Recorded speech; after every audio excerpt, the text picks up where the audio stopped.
So we got 31 stab wounds. What was it? Ice pick. I'd like to speak to him, Miss Catherine Trammell, please. Is she a suspect? She's a writer. She published a novel. It's about a retired rock and roll star who gets murdered by his girlfriend.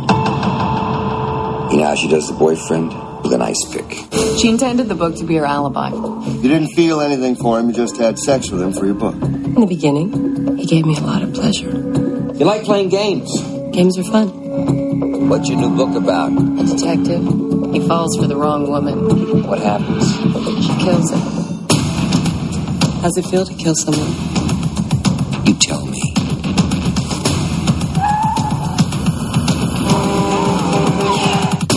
You're in over your head. She seduces people. She manipulates people. She's evil!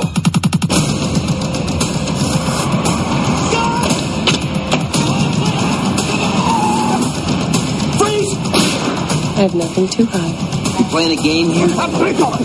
Games are over.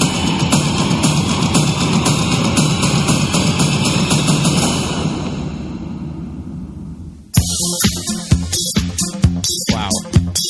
That was a lot. That was a lot. Welcome back to the show, everybody. Welcome back. Welcome back. Listeners, my name is Pete. And I'm Scott. And these are the movies that made us gay. Got another good one for you. Did you notice that this is the first trailer that we listened to where the title was not in voiceover? Oh, yeah. So Good call. but something tells me that the listener probably caught on what it was. Well, and that's also what you are here for, Scott. Yes. Why don't you introduce the movie that we watched and our special guest for the day? We watched Basic Instinct from 1992, directed by Paul Verhoeven, with Chip Indeed. Hope. Yeah. Welcome to the show, Pip. Hi, the show, Chip. Chip. I like Pip. That's Pip. fine. Great expectations. Hey, Yeah, Pip. Welcome to the show. Welcome to our lovely studio with our two interns that we have sitting in with us today. Mm-hmm. Our fluffy interns. So, Basic Instinct, Oh, man. This movie was amazing. So I gave you a list of movies that were on our short list, and I feel like I just put on Basic Instinct. I just kind of just put it out there. I probably didn't put that much thought into it. Mm-hmm. And when you replied back, you wanted to do Basic Instinct. Yes. So Yes. it got, bumped up the list. Okay. So, yeah, Basic Instinct. Whew. I forget what were the other ones on the list. I feel like... Gonna forget. I think I put Ghost World on it. Oh, I love Ghost World. Too. But yeah. Basic Instinct. But I was probably more Basic interested Instinct's pretty perfect for this show. Yes, A very 'cause controversial movie that I feel like you sort of have to... It's an interesting movie to dissect from a 2020 lens. Right, and it's not necessarily jumping out at you as a gay. Gay. Yes. Right. When you just hear the title and Yeah. try to remember what the movie's about, you don't just go, "Yeah, let's show that at midnight in the Castro Theater." You know, it doesn't- right. But it's kind of perfect for it, though. I do, Right, yeah. exactly. I do remember at the time, though, it being very controversial for a number of reasons. One of them being Sharon Stone's character is a bisexual, and Right. that was just so edgy. it was very bisexual edgy at the murderess. time. Yeah, Ooh. I mean, we can deep dive into the Yeah, we'll get Especially into for that. a mainstream movie. yeah, for sure. Yeah. There was one That came out during the reign of the Cosby Show. Oh my Yes. God. Yeah. Roseanne. Wow, all Yeah, these all for canceled. sure. Canceled, but still going somehow. Canceled in the culture, but Yeah. still going on TV. for Roseanne. sure, and just AIDS panic and Yes. all of that, just like having a queer character in any form on screen in a mainstream movie. I mean, yes, this is a mainstream movie. It's got Michael Douglas, Sharon Stone, not a mainstream actor at the time. I mean, we can go into all that. too. Yeah. But so Scott, what do you have as far as stats for this movie? I mean, so we should probably begin. Joe Eszterhas kind of wrote this script on spec. He was a script writing superstar of the 80s. He did, what were Joe Eszterhas movies? He did Flashdance. That was kind of his first draft big hit. got Flashdance made.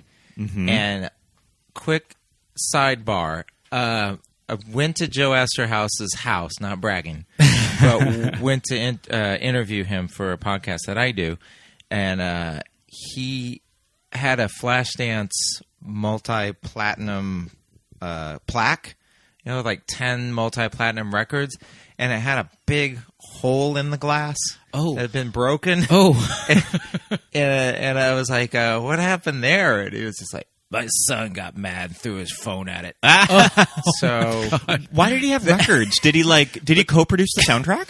no, I think it's just in general, Sure. Joe Eszterhas's house is kind of like a hard rock cafe, Sure. but I just could with picture Joe that to Eszterhas. himself. And it's really amazing though, because you Wow. look around there and you're like, gosh, this guy got so many movies produced. Yeah. It's Yeah. nuts. 'Cause And the he type of movies that- he has like 22 posters. And the type his of movies that in do his Wow. not get made in Hollywood today. Right, too. definitely not. There were movies that were made for adults when there was Yes. an adult audience, when it wasn't just trying to market, a superhero movie all around the world. Yeah, for sure. So I mean, it's definitely it's definitely from a different time. yes. That's And- what we were talking about when watching this movie. It's that you don't see erotic thrillers No. like this Yeah, anymore. yeah. You don't It's see true. sex I scenes feel at like all. they tried with the 50 Shades of Grey movies, but still, I mean, those movies are about sex, but they're still pretty safe mainstream audience movies, too. Right. And and they're also less about sex as much as and more about someone sitting on a patio at Starbucks like, I wish I had Right. a rich man to tell my Yeah. secrets to. Yes. It's really those are more about intimacy Yeah. in a Yeah. way than about pushing buttons. And Yes. Basic Instinct is definitely one of those ones where it's just like, let's see how far we can Oh, go for sure. for a huge audience. And admission, I always thought Joe Eszterhas movies were just kind of trashy and not very good. And Jagged Edge was good though with Glenn Close as just kind of a mainstream movie. He wrote that. God, yeah. That was before Basic Instinct. But it wasn't until I was in a bookstore back when there were bookstores, and I picked up his memoir called Hollywood Animal, and I just randomly opened up a page to this book, and he was talking about being in the hospital with his grandmother was dying, and how his grandmother was dying of lung cancer and emphysema, and she so desperately wanted him to get her cigarettes into the hospital, to sneak her cigarettes in the hospital. And he said that her nails, she was so desperate for a cigarette that she grabbed his wrist so severely. She's like 90 years old, grabs his wrist wanting these cigarettes so much that he realized when he left the hospital about 10 minutes later that his wrists were bleeding. Oh my God. And I was just like, how come none of this is in his movies? Yeah. That's like gotta be. It's the best. So anyway, I'm just recommending this Yeah. autobiography, Hollywood Animal, and you'll go, well, shit. Maybe I should reevaluate Joe Eszterhas and his writing. Yeah. Because he was clearly just working below his level in a way to Right. try to make these movies that were popular. Yeah. And also, like, he was a writer for Rolling Stone. He has a bunch of great articles about Hunter S. Thompson and stuff. So before Hollywood, I think it's just Hollywood. There makes needs to be like a Yeah. Joe. people shittier. a lot There of needs times. to be like a Joe Eszterhas miniseries on like Hulu. Yeah, it would be very fascinating because the guy has led quite a life. That's interesting. And anyway, I'm not sure. I know you just Yeah. didn't want to talk about And- Joe Eszterhas. And then, well, also when he wrote Basic Instinct, it caused a big bidding war with all of the movie studios. And who's Yes. the Carlico? Carolco. Carol. Carolco? They were kind of That's a like really hard studio they did to Total pronounce. Recall. Yeah. Yeah. They were all in. So with, like, they Paul worked with- Verhoeven. Yes. Verhoeven a lot. So they purchased it for a reported $3 million on spec. Yes, which is Yep. nuts. And he was on vacation in Hawaii with his family. He told us on this interview that we did, and it was crazy because CBS News suddenly there was like 4 CBS News trucks on the beach Oh, to wow. interview him. It's really strange when there's someone to interview a screenwriter Yeah. about making $3 million. I mean, I guess that just doesn't happen. Like, we don't have that kind of like superstar screenwriter, Not quite. like, Yeah. figure anymore in Yeah, Hollywood. that's just a screenwriter. You Yeah. have your directors too. Yeah. But yeah, besides, I don't know, Aaron Sorkin. right. Yeah, It's like, yeah, even the woman I guess that wrote 50 Shades of Grey. Like what? right. Yeah, but Yale you know, James. you Yeah. don't hear about their yeah, exploits in the way that you did back then. But again, but not that there were so many superstar screenwriters. He really kind of yeah, that's true. was a exception. That's true. To Now- the rule of just the unwashed writer. That Did he nobody write knows Total who they Recall? are. No. He Okay. didn't. That was who wrote those guys? I feel like Total Recall was the people that wrote Running Man. Yeah, that makes sounds sense. right. Yeah. But I'm not sure. So yeah, so Paul Verhoeven gets set up with this movie, and I would imagine that casting Catherine would have been very, very challenging, because I think that they've shot pretty high with who they wanted to play this role. Michael Douglas, I guess, wanted Kim Basinger. She passed. Okay. Other actresses rumored to have passed on the role of Catherine were Julia Roberts, Meg Ryan, Gina Davis, Michelle Pfeiffer, Ellen Barkin, and Meryl Hemingway. And Verhoeven really wanted Demi Moore. Meryl Hemingway. Who's that? Margot Hemingway's sister. Really? Mariel Was she- Hemingway was... Mariel. Mariel, I yeah, was yeah. thinking like From Manhattan. Meryl for some Yeah. reason. Yeah. No, Oh, yeah, she was okay, in Mariel Manhattan. from Personal Best. Wait, Yeah. yeah. No, I was thinking, what was I thinking? Yeah, Meryl. I was thinking like Meryl Streep. And also I think there was other ones too that they shot a little lower in Sure. a way, not Yeah. to denigrate these people. Yeah, but, yeah. But say B list, Right, they yeah. went like Lena Olin and Okay. Kelly McGillis. Yeah. You know, Sure. and nothing. Again, not to detract from their talents, but they weren't like the A-list ones that you mentioned. But Yeah. they passed as well. And when we were watching like the bonus features on our digital copy, they have an interview with Verhoeven where he talks about this is a very explicit script that Eszterhas wrote, and it has to be exactly how it's written. Wow. Like there's no you can't sort of have middle ground with some of the nudity, so like some of the Right. lines. It has to be how it's written. right. So I'm sure That's a that very Kim European Basinger and Demi sensibility. Moore were probably For just sure. like, no.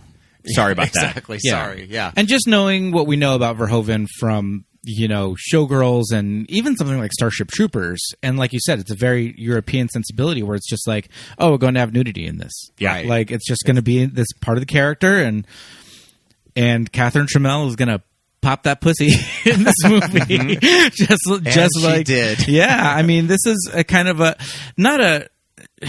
she's not too dissimilar from Naomi Malone in some aspects, in that she's just very comfortable in who she is, and Yes. this is the character that she's portraying. But yeah, I can imagine that a lot of these women are reading the script, going, "Okay, but we're not going to show that much." And Yeah. it's like, "Oh no, we're going to show it all," and that's going to lead them all away. Right. And it just became about the nudity in a way than looking at this character who is a very aggressive, great female character. It is. Yeah. There's scenes where Complicated. you're just like, this bitch. Like, I'm watching She's always the smartest person in the room, and she Yes. always has an upper hand on all of the men. Yes. Yeah, she in the movie. manipulates everyone in the movie, Yeah.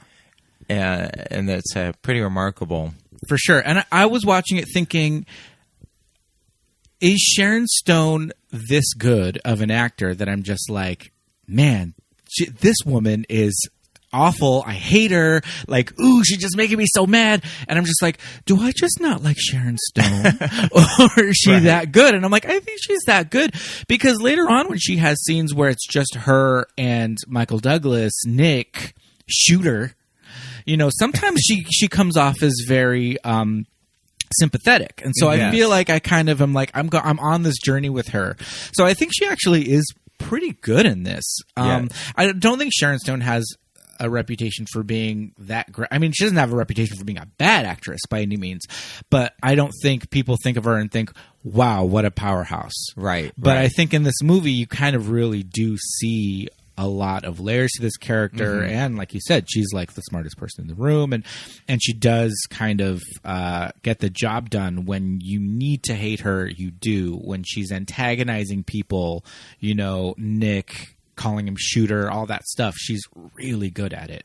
Right. But when she needs to be sympathetic in certain scenes, and again, she's manipulating him there, but I think she's she's pretty good. Like, I think she does a more than serviceable job in So this role. up until then, Sharon Stone was just a B actress that worked around. She was in a handful of canon movies. What was the Richard Chamberlain? Quartermain's Yeah. Tales. Yeah. Is that she was in called? two of Legend of Alan Queens? Quartermain, Yeah, Alan Quartermain. There yeah, you go. which are like turn of the century, like adventure novels. They're just kind of it's just kind of a rip-off Indiana Jones series. Well, yeah, they were right? capitalizing on that, and they got these properties that were probably in the public domain, if not just super cheap because they were so old. Canon. Yeah. Canon. They were just like, let's get these. They're in the vein of like John Carter, just these, like I said, turn of the century like pulp novels that they were just like, hey, that's adventure. People know them. Let's do it. And so she'd been kicking around like 10 years. yeah. I think that she's essentially, and then she had a big kind of which police she got academy is noticed. she in? Is she in 4? Citizens on Patrol? I want to say she's in Citizens on Patrol. Yes. Yeah. The best police academy movie. Is that the one with David Spade? It is. Yeah. Oh my gosh. David Spade, professional skateboarder.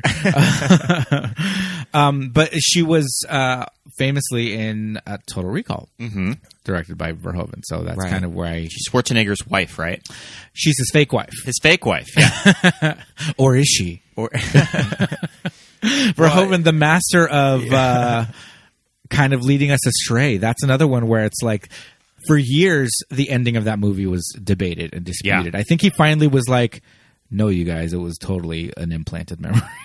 Right. I It's think pretty obvious when you watch the movie. Yeah, I think around the time of the remake, he kind of like made an official statement that was like, and it was supposed to be an implant. But I think all this time people were like, wow, that ending was so ambiguous, which kind of, we'll talk about the ending of this movie eventually. it just was a different time when there were just 3 things to talk about. So people would discuss a movie for like a month. Oh, for sure. I think it was fake. I think it was real. Yeah. The movie would be in theaters for like 5 months. Yeah, exactly. And also, we weren't able to just break out Wikipedia on our phone and say like, well, according to this interview, so-and-so said this is the answer. We were able to just kind of like discuss it and not have immediately get the answer, be that person in the room that's like, well, I looked it up. Yes.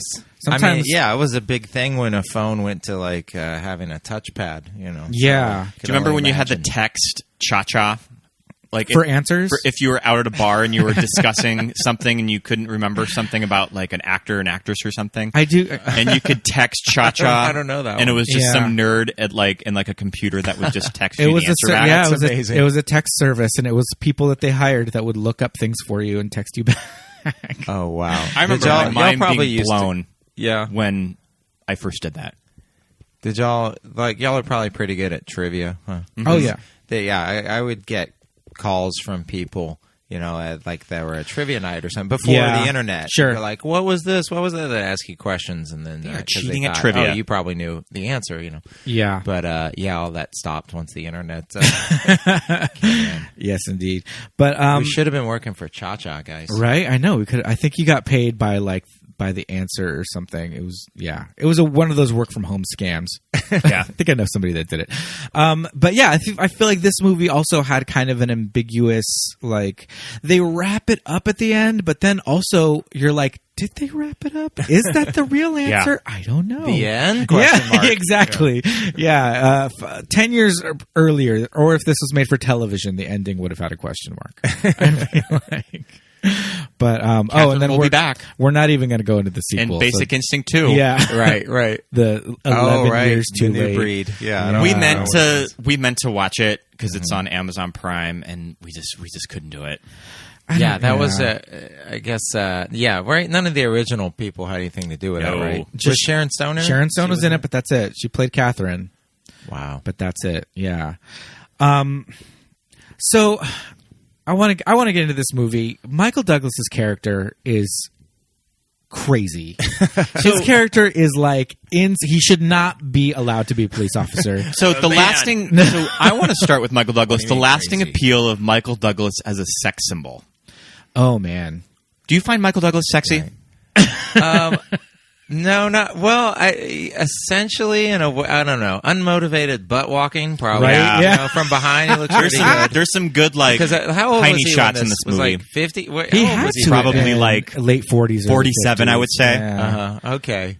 I Because remember he got the movie made. He got Yes. $15 million for this movie. Oh my god. Which is nuts. He got Money $15 now, million but for yeah, this movie definitely in nuts 91? then. Yeah, exactly. That's insane. Yeah, after there was even a big argument between Joe Eszterhas and the guy Mike Ovitz that ran CAA, and they had a big falling out, and Eszterhas left, or Mike Ovitz made him leave. They both have differing accounts, but when Michael Douglas, who was at CAA, got the part in the movie, there was still no. It was just very Hollywood. Still no love lost. Yeah. I was like, you'll never work in this town again. But Mike Ovitz's client earns him $1.5 million in commission. Well, everything's still cool. Oh man, essentially, it's just money that rules everything. That's insane. I remember at the time, my mom was like, she was like your focus group woman of a certain age. She loved Mel Gibson, Michael Douglas, like all the hunks. She was all about the hunks. Anything Mel Gibson made, my mom watched it. Right. She wasn't so much into Kevin Costner. I feel like he's too boring. That would be sort of like, he wasn't edgy. That would be like Melinda if she lived in like the Midwest. Sure. Right. Yes. Because she's a West Coast gal. I mean, because Kevin Costner did show his buns. They would all show their buns. They all showed those buns. But I feel like she was a little bit more into Mel Gibson. Definitely into Michael Douglas. I remember she saw Black Rain. Ooh. Like that Black Rain was another one. She was the one. Yeah, exactly. Her and my stepdad saw Black Rain, and I was like, "What is that movie even about?" I just know somebody. I just remember on the playground, somebody said that like somebody gets their head chopped off with like a katana sword. All my friends were into ninjas at the time, but yeah, I remember my mom being really into Michael and not really thinking anything of it, because at the time, being a young kid, I wasn't like, "Yes, that 50-year-old man is very attractive." Right. I didn't even really think Mel Gibson was that handsome. At the time, he was just too much of a adult man. Exactly. Just and you're at that age where like you watch Grease and you think that's what a teenager looks like. Yeah. You don't know. You're exactly. Like, everyone either looks 17 or they're 80. Yeah. You're a kid. It doesn't matter how old somebody is. They're just old. If they're older than you. Your parents are like, they're anywhere between 25 and 75. Because like I remember being a kid and Michael Douglas was on this TV show called Streets of San Francisco. And so he was supposed to be like the young guy. But it really wasn't like, I'm really trying to think of like who was on the radar that would go like, oh, they're hot. I'm trying to think of like who I thought when I was 13 or 14 or something. Like, wow, they're really... Yeah. I mean, hot actor. I don't know if I ever really thought that many actors were that hot. I was just super into Ricky Schroeder. That's all I know. He was cute though. He was more cute. You're right. Yeah, you're right. Like throw you around. This is also true. He was non-threatening. Very. He was like a Bieber type. Yes, you're not right. Bieber now with prison stash. But Bieber. When he's Bieber looks like he is aged about. It's like those memes of a twink when they move to like West Hollywood, and then like a twink at 30. Exactly. Yeah. Just rode hard. They've twonked. Yeah. But okay, so Michael Douglas is a sex symbol. I did remember thinking of Streets of San Francisco in this movie, in all of the chases that they were just like, people need to slow the fuck down in this movie. People drive way too fast. Good gravy. That scene on the coast where they're passing each other with cars. Holy shit. Yeah. Just like action. Calm the fuck down. Okay. Yeah. So, what's great too, and that's it. The music in this movie, Jerry Gold's fantastic. Great score by Jerry Goldsmith. It's like very Bernard Herrmann. Exactly. Oscar nominated. Yep. Oh, the score for this movie that's amazing. Got an Oscar nomination for score and editing. Yeah. As we're watching it, I'm thinking, okay, Verhoeven. As he's making this entire movie, he's just like, this is exactly what Hitchcock would make. This is my Hitchcock movie. That's the thing is that I'm doing my Hitch, homage. I know it in my head that's where he's going with it. I immediately think, man, this score is like Bernard Herrmann ripoff from the jump. And then we watch a little bit of a special feature at the very end, and he's just like, oh, if Hitchcock was alive today, this was the movie he would make. Oh, wow. Like, oh my gosh. That's the thing, is that I remember first watching this movie, and I may not have had a good context for a lot of the Hitchcock movies that it's referencing, but you watch it now, and it hits you over the head. Yeah. Like, San Francisco setting, sort of this noir story, the styling of Catherine is pretty much Kim Novak. Right. Like right up into like the French twist hair. Yeah. Right. The little wrap on her head. What is that? Yeah, like a the hood, scarf. Like yeah. Yeah, it's definitely his answer, his like modern day Vertigo. You know, we even get Jean Triplehorn with like or is it Jean Triplehorn in a wig? We don't even know. She looks amazing in this movie, by the way. Jean Triplehorn? Like, yeah. Jean Triplehorn, like so the classic, gorgeous in it. she can never quite be the leading lady, but she's like the second or sometimes third leading lady in a cast. Right. There was a lot of that. Those women, I guess, for about 5-6 years. Your Ann Archers. Yes, for sure. You know, that you go, why is he cheating on her? You know, she looks perfectly. Well, I she's mean, perfectly fine. Well, I mean, you she did have brown hair. right, exactly. She's not. Her hair is not the color of gold. Yes, that men want gold to spend and drive them crazy. But no, I read something. I mean, again, we'll take the IMDb trivia with a grain of salt, especially with that laundry list of women. But it did say that it was a screen debut of Jean Triplehorn. Oh, it's her first really? movie. Did she come from TV? I don't know. She must Or did have. she because just get like pushed to the front for like movie roles? I didn't do enough research, but I just know. features. She seemed like a feature. That's what feature lady. Unless she was just like on, Santa Barbara or something. We didn't know about it. But yeah, I did. We watched it. She came on screen, and I was just like, "Wow, she just looks so young, and she looked really great." Yeah, for sure. And her face, she's just like these like wide set eyes, and oh my goodness, very doe-like. Yes, she looked like I could see this. You guys are not going to know this actress. She's on The Flash on the CW. Danielle Panabaker. She's like a kid actress, and she's like now she's on The Flash on the CW. I know what Jean Triplehorn looks like. I kind of know her more recently, but when I saw this young 1991, version, I was like, wow, she looks like Killer Frost. Look it up, people. You'll thank me later. So this movie is laying on the Hitchcock references very thick. We're in San Francisco. We've got the great score. Nick, I forget the character's last name, but Michael Douglas's character, oh man, loose cannon. Would you call him a loose cannon? He's out of control. Yep. He is out of control. He's sober for not very long. Right. He just starts drinking. I think he said he was sober for like a matter of months. I don't even think it was a year. Yeah. Right. And what's the backstory with him? He accidentally shot and killed civilians. That's right. On the job. Yeah. And he was on coke when he did it. Still manages to have that badge. And he was cleared because I think Jean Triplehorn vouched for him because she's the police department psychologist. Right. And I think she pulled some strings to get him out of jail. The world's most beautiful police psychologist. It's it's always funny, these roles. Like when Jennifer Connelly plays someone like, oh, she's the world's most beautiful documentarian. It's right. Just, some people get a blessing and a curse that way. But so he's got this checkered past. The internal affairs guy refers to him as Shooter because he accidentally shot these people. Very sensitive. Oh my God. So he's got a coke problem, a drinking problem, anger management. I mean, and he's controlling all of them until until she shows up. Cigarettes. Another vice. He just quit smoking, and now we've got the very first scene of this movie is a graphic sex scene, a graphic murder in the first 11 minutes of this movie. We did watch the uncut version, which I think that you see a stab to the face. So I don't know if you see that in the theatrical one. Okay, so we saw the director's cut, and what I determined the director's cut is maybe 2 minutes longer than the normal cut, but it's the cuts that they took out to go from NC-17 to R. Oh, okay. So it's violence in the murder scenes.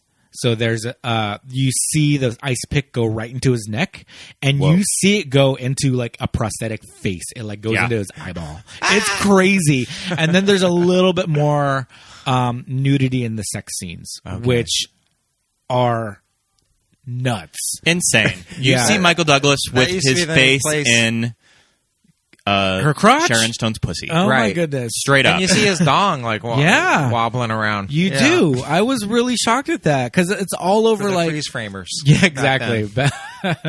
Your VCR that wouldn't jump around too much when you hit pause. But this movie was notable when it did come out. I did see it on VHS as a kid. It's 91, so I'm like 12, 13 years old, and I'm watching this movie full on, just like I mean, it's a dead body. There's blood all over it, but they fully pan over this naked dude's like full on dick and balls. There's like 15 minutes of this movie, and as a kid, I'm just like, oh, I'm kind of. Is my door closed? Am I watching that? People know I'm remember- watching this movie.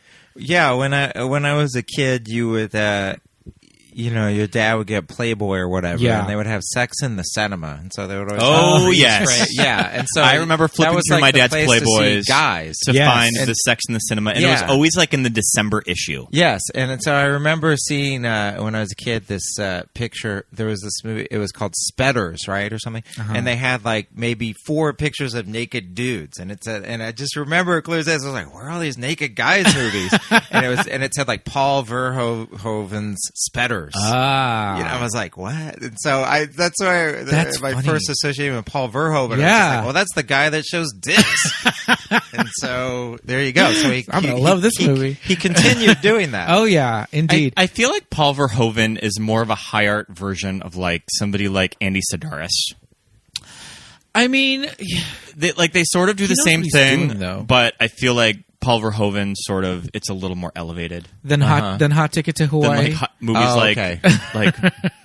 like Hard Ticket to Hawaii and Picasso Trigger. Picasso Trigger. That's it. I And was haven't seen like that guy's movie. I know that Millie talks about that. Yeah. guy, Yeah. but I haven't seen that. You should check them out. They're pretty awesome. Hot Ticket to Hawaii. Yeah, Hard Ticket to Hard Hawaii. I was Ticket to wrong. Hawaii, Yeah, okay. they're pretty insane. They're not well made. No. But That's why I'm saying that Paul Verhoeven's a little more of like the actual like The director's artist, sure. right, the artist version of like Andy Sidaris. okay, I can see that.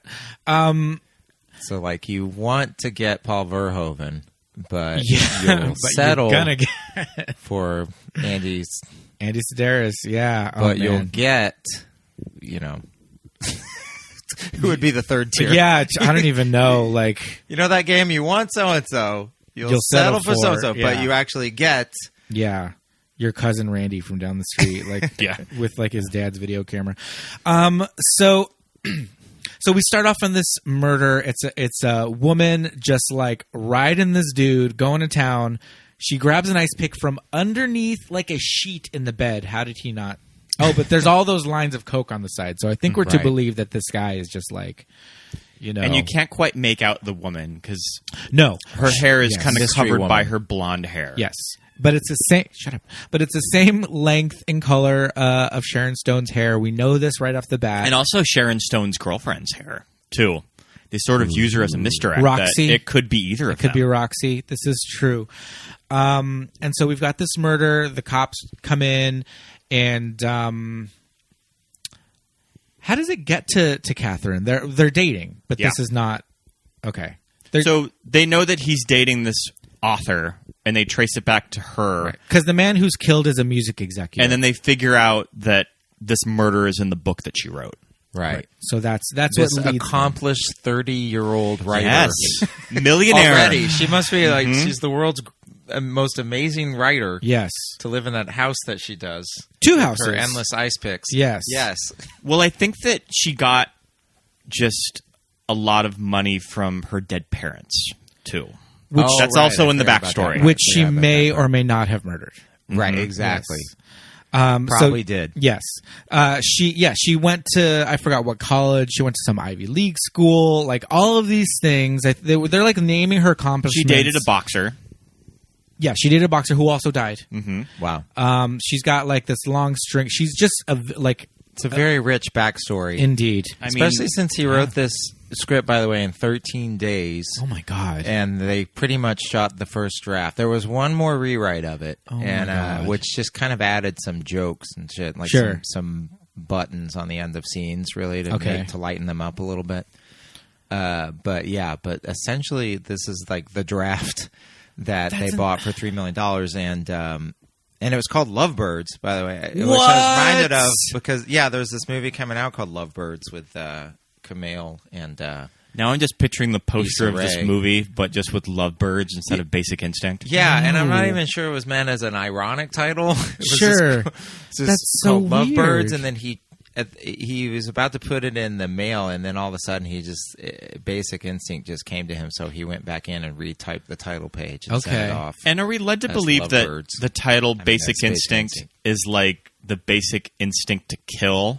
Yeah, I don't understand what Or basic to instinct fuck. means. Yeah. I think It's just fuck, everything to in there. do It's Or to drugs. just do like coke. it's just like uncontrollable urges. Yes, Sure. You know what you're getting with Lovebirds. You wouldn't quite know what you're getting in with this movie, but with Basic Instinct, you're like, oh yeah, okay. People are desperate, and depraved. It sounds like an erotic thriller, Yes. which is what it is. So I know Verhoeven came from Denmark. Dutch. I think he's Dutch. Yeah. Holland. So the Netherlands. Yeah, the Netherlands. Is Eszterhas just American? He's a Czech guy, Czech American. Okay, because I feel like something like Basic Instinct and just like the themes in this movie, and then Oh wait, also not Czech. Sorry, Hungarian. That's Hungarian. right. Okay, I misspoke. Sure. Anyway, keep going. How dare you? Yes, you gotta, But I'm sure it'd be very important if you're from indeed. Hungary and then a Czech comes up. Yeah, and this- they might be We'll get an blood angry. rivals. I have no We'll idea. get an angry direct message on our Instagram. This is true. Exactly. But Hungarian. where I was going with that is that just like the themes in this movie and just Eszterhas movies, and like we were saying, Verhoeven has got a very European sensibility, and something like a title like Basic Instinct, it just seems like somebody who maybe they've been here for a while, but English is not being their first language. Right. And I just feel like all of it, the script, everything just has a very just European kind of feel to it. Yes, And- I see where you're getting at. Staccato dialogue. Yeah. Because David Mamet, this is a weird offshoot, but David Mamet is very similar in that way because his family was immigrants.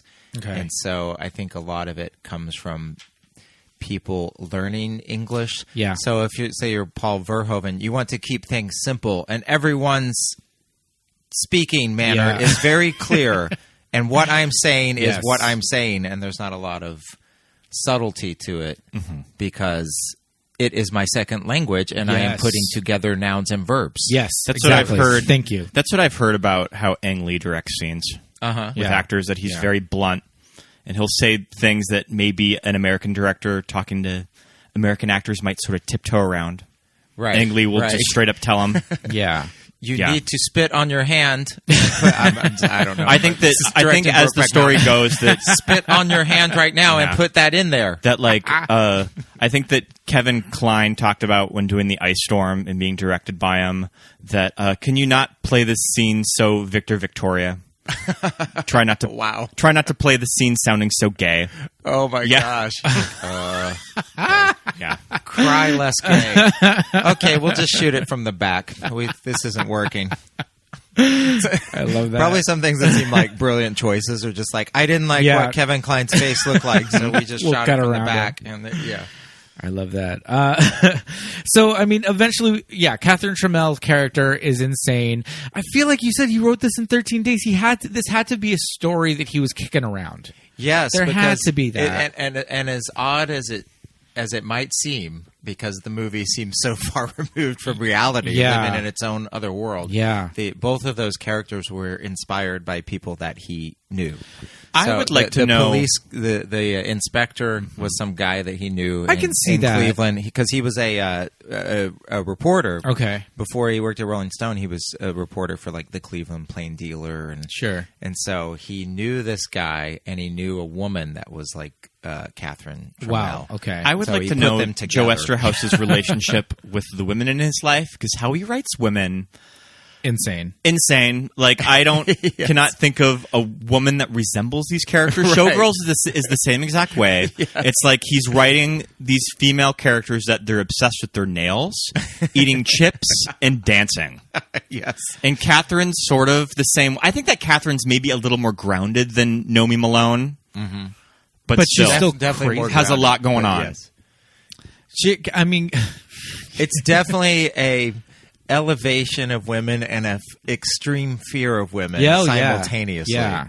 So it's just like, this is the strongest person that I know in my life, but also, what? She's batshit. Yeah. Like that scene where he's giving her a ride home and it's pouring down rain, and just before she gets out of the car, she takes off her like white pumps. I love that moment. And steps directly into the gutter with water up to her ankles, and has her white pumps, probably like silk white pumps, and just like runs daintily into the house in the pouring down rain. And it's like, oh, well, she didn't want to get her shoes wet. But it's like, so she jumps into the fucking gutter full of water and run. That's not like kind of bacteria. You know what I mean? It's not like, oh, well, she's just in control of herself and she's just about her appearance and blah. But it's like, that's crazy. Like, that's a crazy person.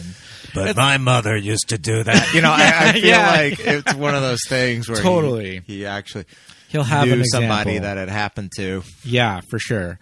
But then in other scenes, like we were saying before, Catherine, you know, she is the smartest person in the room. She's manipulative, but you know, to protect herself, essentially. I have a little bit of one of the early scenes with Catherine when he's taking her into the police department for questioning. First of all, I love when they go to meet her at the beach. Well, first they go to the mansion, right? And which looks like it's in Pacific Heights or something. It's like this fabulous, like Mrs. Doubtfire mansion. And the maid answers the door, and the maid is also in Showgirls. She is the one that works for HR in the casino, and she's getting all of Nomi's identification. Like, she asks her for her social security number, which Nomi does not know. The Verhoeven rep company. The rep players. His rep players. Yeah. Sharon Stone and the casino lady. Yes. Okay, so this is when we first meet Roxy, because Roxy comes down and he thinks that this is Catherine, and she's just like, Catherine's not here. She's at the beach house. Where should we know that actress from? Was she from anything? Who was it again playing Roxy? I was not familiar. Let me look it up. Keep going. Whoops. But okay, so Roxy, she's at the beach house. So then we go to the beach house, and it's like another mansion on the ocean, like, and she's sitting by like a fire pit, like out in the woods, which is she's crazy. On her deck. She's on her deck at this point. Okay, the fire pit's later on. But she's just wearing like a blouse and like no shoes and probably no underwear. Well, we know no underwear. And her hair's down, and they're like, okay, you got to come with us, you know, for questioning. And she's like, okay, let me change. Oh, right. And so she goes off, and this is where he like spying on her in the mirror, and you can see, and she's obviously doing this on purpose. And you can see her in the mirror changing. She gets out of the blouse she's wearing, is like completely butt ass naked, and gets into this other like white, like slip dress thing, and like zips up the back, and comes out. And when she comes out of the room, now her hair is in this like perfectly like coiffed and set French twist that I think another person would definitely need to tuck all that hair in and get the pin in, and the front bangs are in this like awesome like pompadour like up the front, and then the back is like perfectly like smoothed out and like tight, and then it's the iconic dress from the interrogation scene with like, it's got like a mock turtleneck and like no sleeves, and it's like super short and white, and she's got her white like the Hermes scarf in the bag, right? And so we're on our way to the police department downtown. It's always downtown. Take me downtown. And we have this little bit conversation in the car. Do you have a cigarette? I don't smoke. Yes, you do. I quit. Congratulations.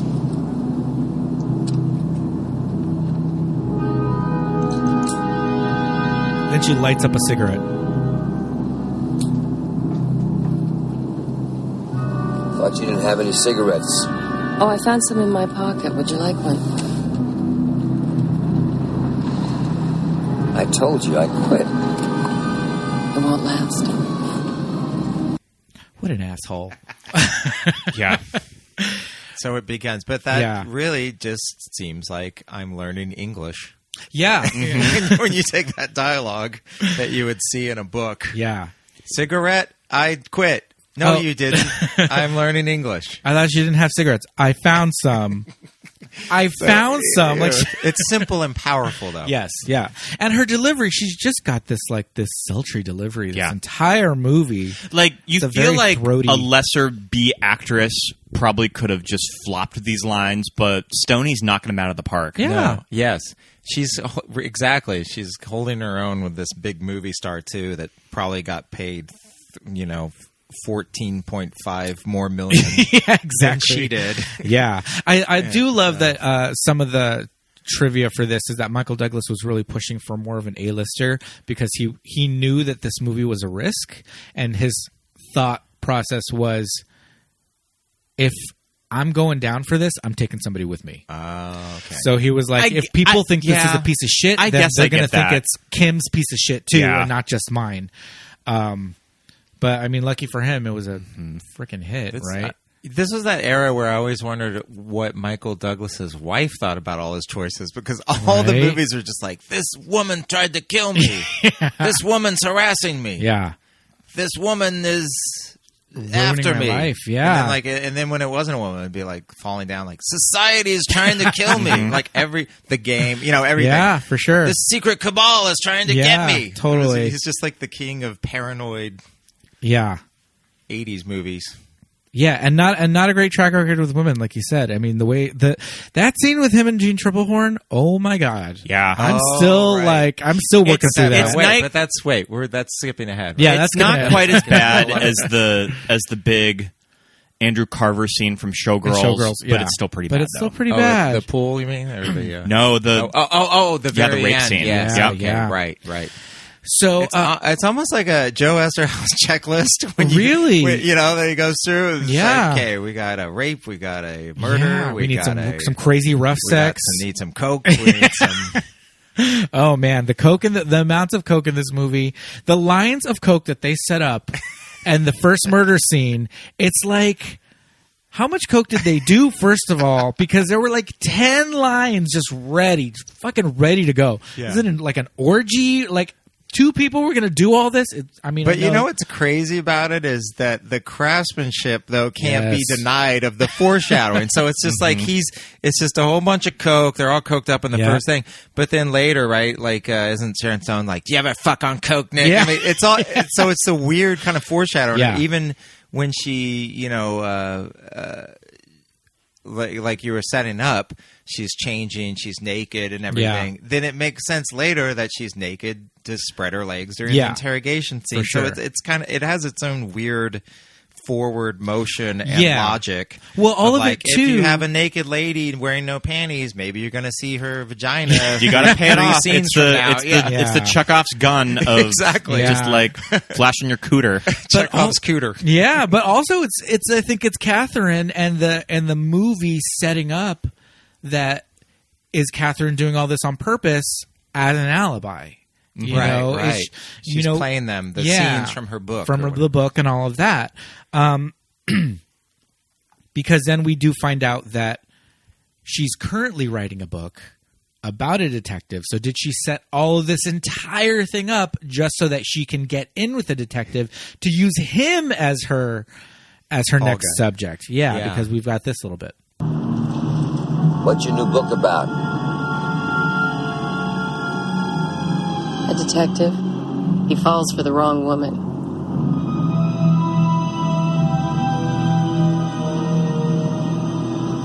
What happens?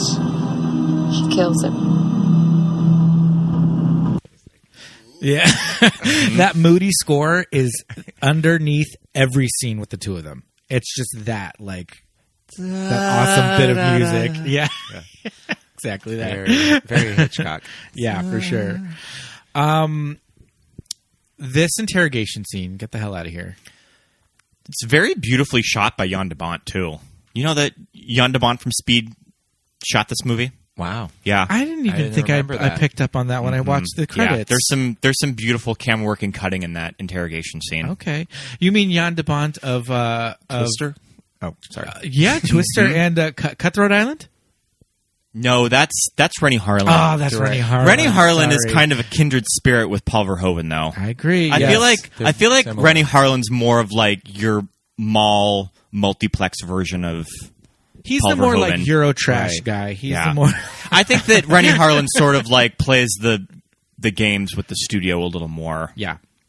Did Jan de Bont just go back to DPing, or I feel like I don't hear about it as movies. Yeah, I feel he's like directed a movie in a The while. Haunting just sort of like ruined him. Oh, okay. When was that? 99. Wow. Oh my gosh. Oh, was that of Owen Wilson too? Or yeah. Also I famously vague mauled memories. by a big cat on the set of Roar with Melanie Griffith and Tippi Hedren. Oh. Jan de Bont was? Yeah, he did my gosh. he did the camera work in that movie, and he was mauled by like a tiger. Jesus. Have you seen Roar? No, I never have. Roar I've is heard pretty all about- Oh wait, no, bananas. I You should did. see I it. did see it. Yep. I did see it. It's insane. I think it was on Turner Classics. Like I Millie, think- yeah, Millie I think it programmed was. it on. It strikes me as a TCM underground type of movie. Yeah. So we're watching the movie, and we're just kind of talking about like, what is this like interrogation room? It's like this warehouse. And I think it's a shooting and it's a shooting range. So So they have her sitting in a chair with targets behind her. Right. it's very thematic. Ooh. Very thematic. Yeah. And then eventually, Let's try to shoot. Let's get a bullseye on this woman. yes, yeah. This target shoots back. Hey, she's in charge of this room, bitch. I mean, she knows what the hell's going on. Okay. So this is the big scene that like was super controversial. I feel like my first references for this movie when I was a kid, because I would just catch bits and pieces of this movie when it was ever on cable, and you would just get bits and pieces of it. But the interrogation scene was referenced a lot in pop culture. Yes. Oh, yes. It just was sort of parodied. Yeah. you knew what it was without having to have seen the movie. Right. It was a big cultural moment. And Yes. they did it with Florence Henderson on the MTV Movie Awards. Do you remember that? They It's did. funny. They Yeah, I don't parodied that. remember it, but that's we'll, funny. We'll try and find that for the Instagram. We'll put that Yeah. clip All out of there. the people questioning her are all the Brady kids. Oh, okay. But that's funny. I remember seeing this movie as a kid when I had watched it on VHS and under the cover of night without anybody knowing that I'm watching this. How did you get a hold of a sexy VHS movie. of this movie? I think they rented it. And I think I was just like, my turn. I'm They were gonna like, watch okay. this. Yeah. You would just put it in with a bunch of other ones. Yeah. And so I'm watching this movie, full dick and balls, in like the first scene. I'm like, oh my goodness, this movie, it's killing me. And then we get to the big scene, and I was like, all right, here it is. We're going to see some like vagina. And I mean, I was like titillated, but I just wanted to see what all the hubbub was about. And I remember as a kid just being like, well, you just kind of see her bush. You didn't really see much. I don't know. I thought I was gypped. I'm expecting like a full on like, you know, they played it up in the media like it was this crazy like. So do you believe the whole story that Stoney claimed that she didn't think that they were going to see her cooter on screen, and she 'Cause found the way it out, was lit. and she Yeah. found out At a screening. I doubt and she it. There's supposedly no way. slapped Verhoeven. But Verhoeven claims that she was like in on the whole thing from the very beginning. So I don't know. She probably was, I'd imagine. I Yeah. mean, but Because Verhoeven's right, She 'cause this seems is- like she does, like you were talking about before, that what kind of person she is from Yeah. watching the movie. Yeah. And I'd imagine this is a example of when a character just fits with a person. Oh, And yeah. So that's why she's so good in it, or you can't Yeah. decide if she's good or not, like you were Yeah, saying. But yeah. I think she's very good because it's just she probably is this person to some extent, which Yeah. is to say warm and evil. Yeah. So and I think that Verhoeven has been quoted talking to Sharon about this scene of this is the scene that's going to make you a huge star. oh, really? Yeah. So she had to It's know going to that. be Yeah. what people take away from this movie. Right. But Eszterhas didn't know. that Sure. was gonna that was gonna happen. Do you think it was So just the first time last he minute? saw it, he was watching this movie with his kid. Oh, who's like his 17-year-old son. oh my god. Do you think it was like a last minute editing choice, or do you think Paul Verhoeven knew when shooting it? That's what they were going to do. I'm sure he knew. Yeah, I'm sure he knew. Definitely. If he knew the bloody dick and balls, he knew. I mean, he can't suddenly, because the way the guy is too. It's like, I am omniscient and all-knowing, and then I can't just see him suddenly. Oh, what? We didn't know. It just turned out the way the way that the print was exposed. Serendipity. I think it was definitely on purpose. And it's there's like a cut too. There's like a cut to Newman and then back to her. Mm-hmm. Right. By the way, this movie got Newman Jurassic Park. Oh yeah? Yeah, there's a story that Spielberg watched this movie and he watched it to the end so he can write down Newman's name. He has a name. Yeah. That's great. Wayne Knight. Knight. And then he went out and called Wayne Knight's people. Wow. I want him for Dennis Nedry. Right. I want him to die quickly in this movie. So they do something kind of fun in this movie where her interrogation scene is kind of mirrored by Michael Douglas's interrogation later on. Well, first you get that great line with Stoney, too, in the interrogation scene. Did you kill Mr. Boz, Miss Trammell? I'd have to be pretty stupid to write a book about killing and then kill somebody the way I described it in my book. I'd be announcing myself as the killer. I'm not stupid. We know you're not stupid, Miss Trammell. Maybe that's what you're counting on to get you off the hook. Writing the book gives you an alibi. Yes, it does, doesn't it? But the answer's no. I didn't kill him. Do you use drugs, Miss Trammell? Oh, shit. I like a little Coke. A little toot. I'm surprised. It's like, after all, it's the 80s. It's not, wait, what? It's 1991? Oh, okay. I wanted somebody to refer to it as toot in this movie. Toot. Have you ever fucked on toot? It's like, what's that? Oh, man. Oh, you know, the devil's dandruff. Nose candy. So, Vivian marching powder. Ultimately, they just let her go because they got nothing. They have nothing to book her on. Yeah, and she gets sent back to the manse. This is when he gives her a ride home in the rain. Yeah. And she's just like, oh, you want to give me a ride home? Do any of you Nick? fellas want to give me a ride home? Yeah. keeps They all calling raise their Nick. hands. Yeah. So we do have to talk a little bit more about Jean Triplehorn and Michael Douglas's relationship because that comes up soon. She's like this, she's like the Deanna Troi. She's ship's counselor of this police department, and but they're having they're diddling each other on the side, even though she's kind of the one that is making sure that he can keep his job.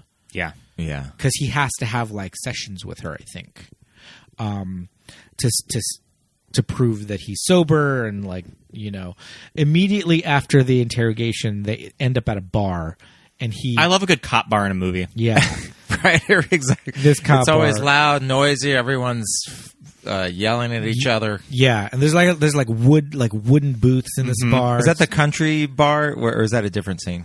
Remember when that's a different weird scene. Country that's bar? right. They do go to a country bar in this movie. Like those famous San Francisco country western early '90s bars.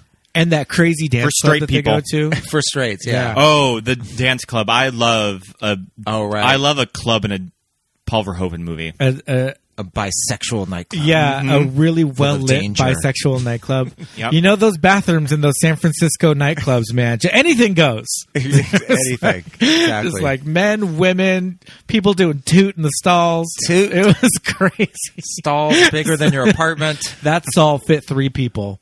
And she was able to close the door with her foot. And not a handicap That's how much stall. room she had in exactly. there. That was just regular stalls back then.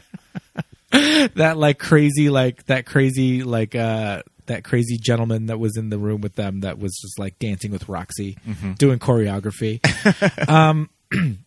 So we cut to the cop bar where Michael Douglas orders a double twice in a row. He's back to drinking. He's back on the hooch, you guys. He ordered a quadruple. Hooch and Toot. Hooch and Toot. I mean, that's a good name for a cop movie. Hooch and Toot with Tom Hanks and a dog. This fall on ABC. Yeah. But Internal Affairs is there. And they see him. Oh, man. This guy from Internal Affairs, this motherfucker. I feel like this guy plays this role a lot. This guy who's antagonizing Michael Douglas. Calling him shooter. Just like being a dick. But if it's Internal Affairs and there's this guy who's got this past and you see him drinking in a bar, I feel like you can... I don't know. I feel like rather than just being like... talking shit to him, just go get him fired, right? Like, I feel like if he's that pissed off at Michael Douglas, just like, all right, you're drinking fucking like double whiskeys, just go tell on him. Right. I don't know. It's kind of weird, but she stops an altercation, right? I don't think they actually beat each other up in this scene. I think she just kind of gets in the middle of it. Mm-hmm. Oh, Gene Triplehorn pushes him because, like, I think he like puts his hands on Gene Triplehorn because she gets in between the two of them. Oh, okay. And she's just like, fuck you. And she like slaps his hands away and they immediately leave. And I don't even think Michael Douglas drank that second double. Probably paid for it. And then they go home and have a very questionable encounter at Gene Triplehorn's apartment. And yes, and it's interesting because as these movies were in the past, it's all just for the male character. Yes. So it's all so everything is just to illuminate what's happening to him. This other lady is driving him crazy, driving him to drink and want to have rough sex. Yeah. You know, so it's kind of like she's an afterthought. Oh, for sure. Yeah, her character is a device. I do think that in the director's cut that we saw, is it a little more rough? It's a little bit more violent, and it's a little bit more explicit that she's saying no. Right. In the director's cut. Because she's fully like, no, stop, no. And he just bangs her. And it's crazy to think this is that this wouldn't make audiences just suddenly, I hate this character. You don't turn on him? Right. I turned on him. I was think like, it's just like in the times there. For sure. Because, you know, this is a movie star getting paid $15 million for this. And so, obviously, if there was going to be some discrepancy or some reason for them to go, well, you just hate this guy suddenly, they would have flagged it or... For sure. And not have gone as far as they did in the movie. Yeah. But I guess it just shows a little bit how much times have changed. Yeah, totally. But, I mean, even if they cut out all of the no's, it's still violent. And it's still, like... line crossing and does make you kind of turn on the character today, at least. He stays the night. She's just like, fuck off, you're mean. Like the next morning she's mad at him, but she's mad at him for other reasons. Right. She's mad at him because, like, I don't know, he is like, you seem distant or something. It was weird the reason she was mad at him. I think that she knows that he's thinking of her. Yeah, too. I think her thing was that, like, that you came and did it with me, but really, like, you were thinking about Catherine or whatever. Which isn't to say that isn't something that wouldn't happen in real life. Right. But But as far as this character, you go, well, it makes him a little unsavory. Yeah. So there's a lot of stuff that goes on with Nick tailing Catherine. There's a crazy chase scene on like PCH. There's scenes with her tailing her to this older woman's house, which we have a lot of questions about this older woman. Oh my God. When she's first revealed, I'm just like, oh my God. So this is really what is going on? Like, okay, this is like my Vertigo. There's scenes there's pure cinema out. There's no dialogue in this scene. We're following the car. His face is the acting. This is very much reminiscent of Jimmy Stewart tailing Kim Novak in Vertigo. There's long stretches of scenes where it's just following them, but it turns into this chase scene. And I know it's 1991, but Michael Douglas is driving this like beater ass like Cadillac that just looks. So it looks like an 80. I understand that he's like this blue collar guy. He's got like kind of a dumpy apartment with like no furniture, and like this his character beats those cars, just kind of like this beater car. And Catherine has a Lotus, just 2 Lotuses, right? In the driveway of the beach house, there are 2 Lotuses parked there, and he's tailing the Lotus, and it's like driving all fast on this 2-lane highway, and eventually we meet this woman that Catherine is visiting. That turns out Catherine surrounds herself with criminals. Peoples that she's inspired by.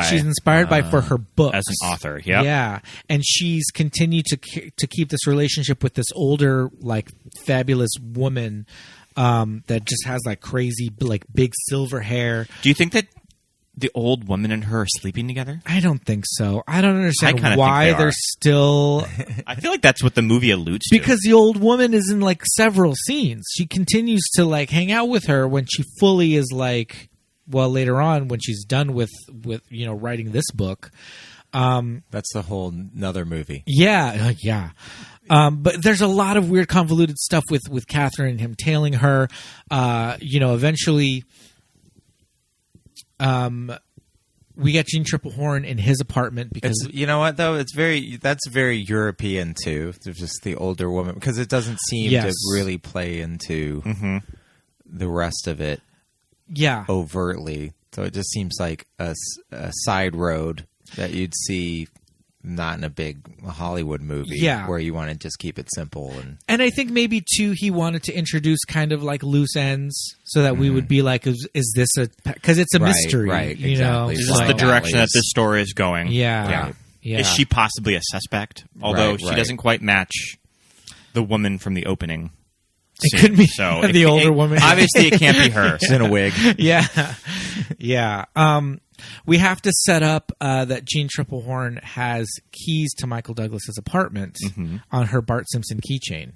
That's like a huge plot point of this movie, this Bart Simpson keychain. I love that this character is a big fan of The Simpsons, too. I had that exact Bart Simpson keychain. Oh, yeah? Yes, I did at that time. And I remember because he's wearing a blue T-shirt. Because as a kid, a lot of the early Simpsons merchandise, for whatever reason, they put Bart in a blue T-shirt. And as a kid, it would piss me off that he didn't look like he was supposed to look, right? Or a yellow T-shirt. It's a red T-shirt. Red T-shirt. And they have yellow faces. Right. But I had that keychain. It's a little 3D, just like a figurine of Bart with the little ring sticking out of the top of his head. I had a Bart butt phone. You know, that one you open up the back was what you'd speak in. Yeah, okay. So. That's amazing. Anyway. There was a lot of merchandise at the very beginning, 91. But yeah, that's where she had the key to his apartment. She ripped it off the keychain and threw it at him. And she's like, fuck you, I don't need your key to your apartment anymore. She leaves.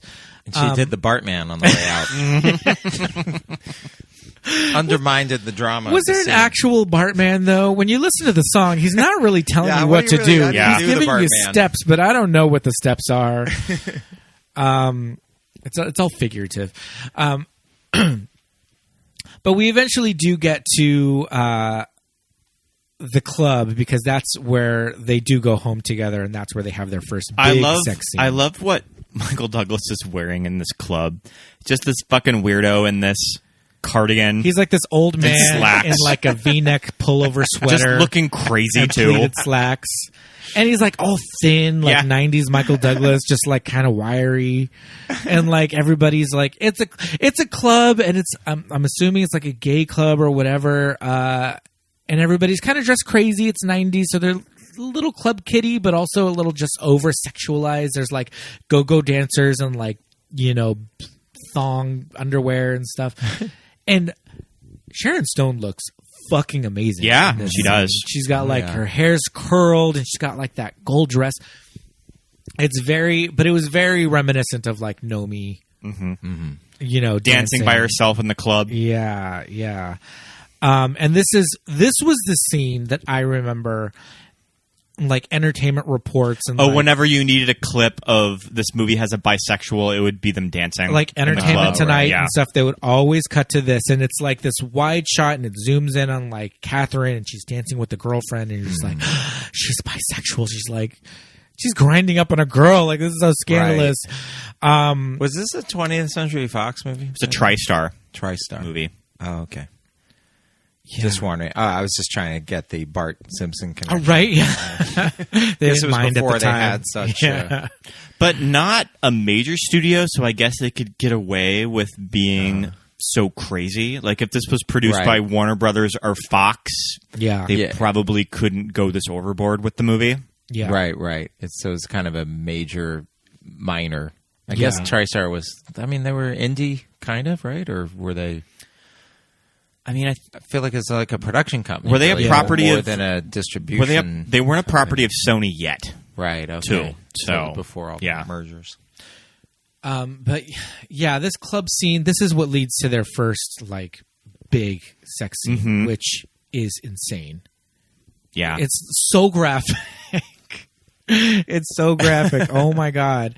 But this is where we find out that Roxy was watching them the entire time. You know, Michael Douglas is full on like butt ass naked in the bathroom, and like Roxy's just having standing there. this conversation with Roxy. Yeah.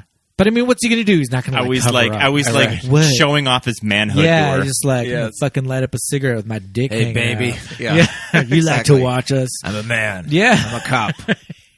yeah. So it's now we're setting up that Roxy's like jealous, you know. So maybe she was the one that was like, you know, chasing him in the Lotus. And this is where all the controversy before the movie even came out came from Queer Nation. Oh This was yeah, like an early version. Yes. I think they were. I think Queer the Nation. gay Were they the ones community that were picketing the spearheading? movie as they were making it? yes, too. yes. So they somehow got wind of the subject matter of this movie and were protesting it as they were making it, And like they it's got a cruising or script. something. Exactly. But as opposed to that, Eszterhas did make some concessions to the activists. Oh, okay. So there were some certain. There were like the cop characters just kept referring to her as a dyke. Oh wow. And Sure. yeah, and Eszterhas was like, oh yeah, well that when Okay. he went to a protest meeting, and Yeah. and it was Verhoeven and Eszterhas, and they told them their grievances, and so it was kind of like the early version of Sonic the Hedgehog, Right. And so, but Eszterhas was like, "Oh, you're right. Okay, yes. If that's offensive to you, Yeah. that's gone." Huh. So Okay. to his credit, Yeah, that makes more sense. I am surprised that none of the cops actually like made any reference to because her it's in being- the script, Yeah. and then Huh. they took it out. Yeah, you would think in another movie that they would just fully just make a lot of references to her character. So Interesting. protests can change the Yeah, world, guess gang. So, right? They were just little Gretas out there. Queer Nation. Is Queer Nation still around? Do they evolve into I something? think it evolved into. Wow. Wait, what? It evolved into something else. I think I haven't in San thought about Francisco. that in a while. Different group. Yeah. Huh. Okay. So yeah. So I mean, but Roxy is kind of like the femme fatale in this movie, because turns out later on when he is being chased and she tries to like run him over several times, jumps in his car and plays chicken with her. Michael Douglas is going up those stairs on San Francisco streets in that beater car. I don't know Yeah. if that is even possible. No, his like axle is shot. Like Yeah, that undercarriage is toast. yeah, that car is destroyed. You had to suspend the disbeliefs. Hey, she says suspension of disbelief when talking about her novels, and the cop is like, suspension of disbelief. I like that. Like it's this brand Like new idea. It's a new idea. It's very meta. But I think at the time, maybe that have kind that of in the movie. brought that kind of explanation into like, Yeah. It's like postmodern Hitchcock. It's Yeah. why it's kind of explains why this movie is so larger than life. yeah. Because he's like, oh, you're like writing about books, and she's like, oh, it teaches you how to lie. Mm-hmm. You just gotta, I think it says you like making things up or something, and she's like, oh, writing, teach you how to lie. And then she fully says, like, it's called suspension of disbelief. And Verhoeven would probably say, but cinema is just a lie. You don't know if those acting, if those visuals are the actual truth. It's all a lie. Actors are just bullshitters who get paid. He drives Roxy off the road. Mm-hmm. He rides her off the road. She crashes that damn car into a ditch and is just fucking dead, murdered. And I think this is where he eventually gets. Oh no, he gets taken in because the internal affairs guy ends up dead. Yeah, and you get that clever scene where the interrogation matches him. Matches her interrogation. Yeah. Or matches her. Uncrosses his legs and he's wearing chaps. He's wearing little running shorts. People forget about that. He was an avid jogger in this movie. Smoking and doing coke while he was jogging. Just gotta run to get to the next bump. If he uncrossed his legs in that interrogation scene, I would have loved that. Yeah. I'm all out of toot. Gotta run to my dealer. I do have a little clip of the mirrored interrogation scene if you want to hear that. Just for funsies. There's no smoking in this building, Detective. What are you going to do, charge me with smoking? I need to use that line sometime. Oh, for Christ. All right, Nick, I'm going to ask you this just once. For the record, did you kill Marty Nilsson? No. Come on, I'm going to storm into his office in front of everybody in the middle of the day and kill him that night? I'm not that dumb. Going after him before gets you off the hook for killing him. That's your alibi. Like writing a book about killing a guy gets you off the hook for killing him. Good point. I don't understand. What are you talking about? What book? Private joke, asshole. He even starts it off with like, what are you going to do? Arrest me for smoking? Like that was the first thing she said in her interrogation. I feel like Is he sort of becoming the Catherine? Yes. She brought out all those tendencies that are there. He's so absorbed by her. She's just like taking over. It's like But now you could get charged with smoking. I mean, really. Even at the time, if there's no smoking, it's just like, you're the cops. Tell her to fucking put it out. Come on. Yes. They'd all be vaping, though. Now. Yes, this is true. They would have those lanyards. Yes. He would have a vape pen around his neck that he could just bring up. I don't know. I feel like cops who could... If it was a situation where you couldn't smoke in your building and their cops were like heavy smokers and they switched to vaping, then they would have those crazy modified that look like giant, like, fucking pagers, like a CB. They fully look like walkie-talkies, and they're just like holding those, and it's just like clouds, like fucking billowy clouds of smoke in the room. So yeah, he's slowly becoming like I don't know, he's becoming descending into by, madness. Yeah. Is this all part of her plan? Because now she's writing this book, and it's about a cop, and she's playing all of them. Yeah, but okay, let's say it is Catherine, though. Like, what is her? She's just killing people just for kicks. That's just her thing. Because why is she now framing Nick for the internal affairs guy? I take it this is what she's writing in her book. Yeah, it's research. So she's having him become the subject that she's writing. Sure. Okay. That's what I got. Write what you know. Yeah, It makes it easier. She doesn't have to come up with her own story. Yeah. Just sees what happens with these guys. So somewhere in there, Jean Triplehorn's character is like, oh yeah, by the way, I forgot to tell you, I fully went to college with Catherine Trammell, and I know her, and I had several classes with her, and she's a bitch. Yeah. And he's like, fresh news. Yeah. Things you could have told me yesterday. I'm telling you now. When it's important for the movie. Yeah. So he kind of, I don't know if he goes to Catherine with this information, but then Catherine tells him some information about some woman in college who she knew and like single white femaled her. Yeah. And he's like, okay, goes to look it up, doesn't find her. How does he end up finding out that it's her? It's so convoluted. It's like every crazy. scene is just like becomes new information that you go, wait, what? Yes. Okay, I guess. Yeah. I should be writing down notes, paying attention. Yeah. Where is this going? There's stuff with Jean Triplehorn's first husband that he was a cop and she was the ship's counselor at his original precinct or whatever, and he goes there. Janine, she's accomplished a lot by the age of 30. They all have. These women Very are accomplished. yeah. They have lived full lives. You gotta love that. Hey, this was a time when you could go to a really good college, graduate in 4 years, and your student loans would be like and you $5 own grand. And you own property. Yeah. And you own property by in like San 26. Francisco. Yeah. In San Francisco. Yeah. They said that Catherine had graduated from college in like 1980 or something. Yeah. So, which I don't know if the math checks out there. Still has time to date that boxer. And kill him. No, but he died in the ring, though. Oh, yeah, he did die in the ring. Allegedly. Mm-hmm. But yeah, Jean Triplehorn, I mean, if they're 30, hey, like I said, they graduated from college right out of high school. 4 years tops. They're done paying off their loans. It's a good these are boomers, man. they're living the high life.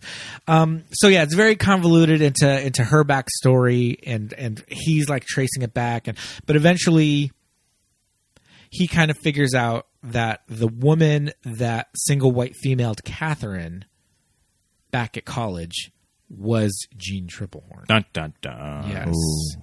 And when he calls her on it, she's like, no. She's single white femaled me. And I dyed my hair blonde first. Oh, man. It's crazy. Blonde does not suit Jean Triplehorn at all. No. That is a brunette face. Well, that wig was terrible. Yeah. That wig for the ID. Oh, the ID? Yeah. We'll do a screenshot of that ID. It's pretty amazing. Yeah. It's like we just watched Earth Girls Are Easy. It's like when Julie Brown is using the computer to give Gina Davis a makeover. Uh-huh. And that's pretty much what it looks like. Yeah.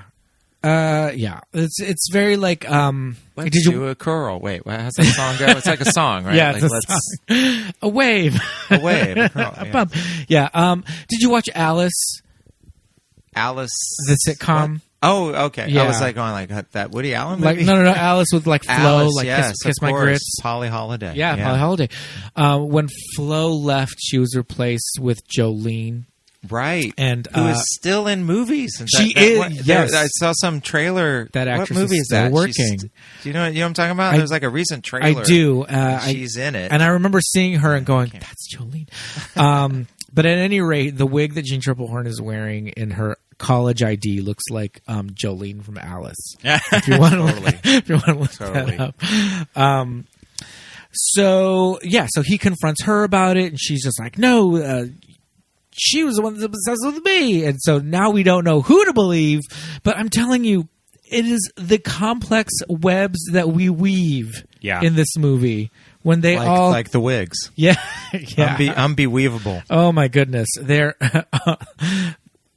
I mean, I feel like Jean Triplehorn is the only one who's bewigged in this movie, but I mean, maybe Michael Douglas, possibly. I mean, you never know. Allegedly, Sharon Stone could be wearing a wig just to take it off. She could be wearing extensions in certain scenes. I don't know. I feel like the hair's meant to be about shoulder length. Who knows when she takes it down? That'd be great if y'all got Paul Verhoeven on this show and just asked him about wigs. Why did I come on this? He's just kidding. So tell me about Michael Douglas. Did Sharon Stone have extensions? Did he get plugs for this movie? Your thoughts? We did read that Michael Douglas newly had a facelift going in this movie. Oh, he did? Yeah. Oh, my God. Again, IMDb trivia. Yeah. Right. Dubious. Take it with a grain of salt. We need to have a segment on the show of IMDb trivia, like fact or false. Yeah, right. fact or fiction. Mm-hmm. I mean, is IMDb trivia just crowdsourced? Can you go on and just plug whatever in you want? Yeah. Yeah. I think maybe like it's Wikipedia. Yeah. Maybe it's double checked by the editors at IMDb, but probably not. Doubtful. I believe Michael Douglas got a full facelift before this. Yeah. I don't know why. I just think he's that kind of person. I wonder who he was married to at this time. He's the Ragman's grandson. Oh, my goodness. R.I.P. Crazy. Yeah. Jeez Louise. We haven't even talked about Michael Douglas's bumbling partner. Dzunda? George Dzunda. Yeah, that guy. I love this guy's portrayal of this like goofy, just like and they were able to put in a little side note with that character that he's really into country western bars too. Oh, right. He's wearing the hat. He's the one wearing the yeah, hat. that's I why. feel like he probably had a bigger role in the and thing. he's shithouse drunk. And Michael Douglas, a cop, puts him, another cop, in his car Here, to drive get in your home. car and go home. Get in your car and go home, you drunk son of a bitch. I mean, come on. Michael Douglas has no business being a cop in this movie. Everybody makes questionable choices. That's what leads to the big car chase where it turns out to be Roxy. So, okay, this is where it gets super like whodunit, Vertigo, what's going on? This section of the movie almost reminds me of Dress to Kill. Yes.